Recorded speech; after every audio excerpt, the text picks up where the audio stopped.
Қайырлы күн, құрметті әріптестер. Сіздерге керемет бір бағалау түрімен, яғни платформа арқылы квиз-визер деп аталады.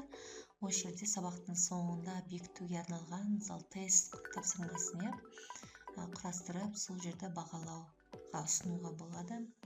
Яғни қазір көрсетіп жіберейін қалай орындайтынын. Мен қазір QR кодты оқушының атынан тапсырып көрейін. QR код арқылы сайтқа өтемін. Өзінің атын енгізеді және play деген кнопканы басады. Мұны мен жерде Айжан деген шықты, бір оқушы шықты. Мен бір оқушымен ойнайын. Сіздерде сыныпта қанша оқушы бар, барлығы түгел осында шығады. Барлығы кірген соң барып старт кнопкасын басасыздар. Стартты басқан кезде мен соткама сұрақтар шықты.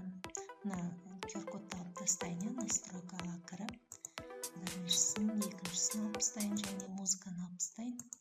Дауыс кедергі болмасын. Енді мен сұрақтарға жауап беремін.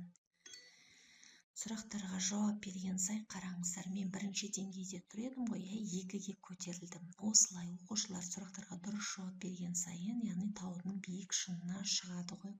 10 балл деп тұр ғой, жалау. Сол жерге оқушылар жеткен оқушыларды уже сіз 10 баллмен бағаласаңыздар болады. 8 деген жерге жеткен оқушылар 8 баллмен бағалауға болады. Яғни бағалауға өте керемет платформа.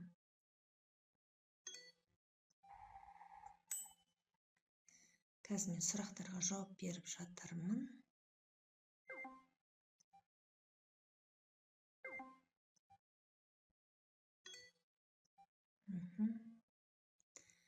Сұрақтарға енді мен қате жауап беріп жатырмын. Химия пәні. Дұрыс жауап беріп жатқан жоқпын. Дұрыс жауап берген кезде ғана жоғары көтеріледі бұл.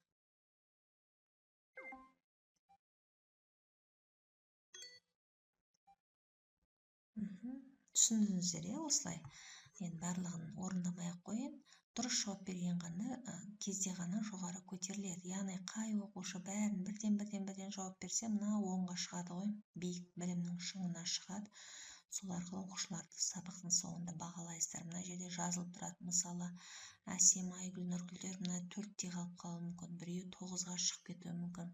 Яғни тақтада экраннан барлық оқушылар көрініп отырады. Оқушыларға да бұл өте қызықты, бір-бірімен жарысып отыр.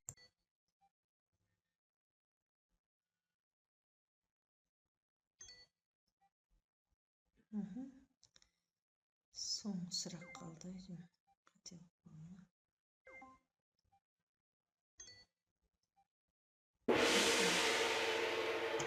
Яғни барлық оқушылар тапсырманы орындап, сұрақтарға 10 сұраққа түгел жауап берген кезде осы результатты осылай көруге болады. Мына бірінші орында Айжан, басқа оқушыларды көруге болады.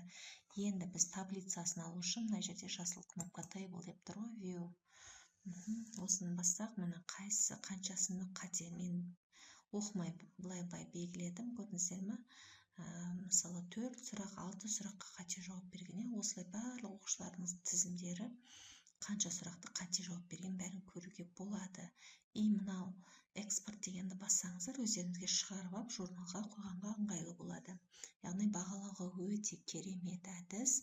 Осы платформаны қолдансаңыздар болады.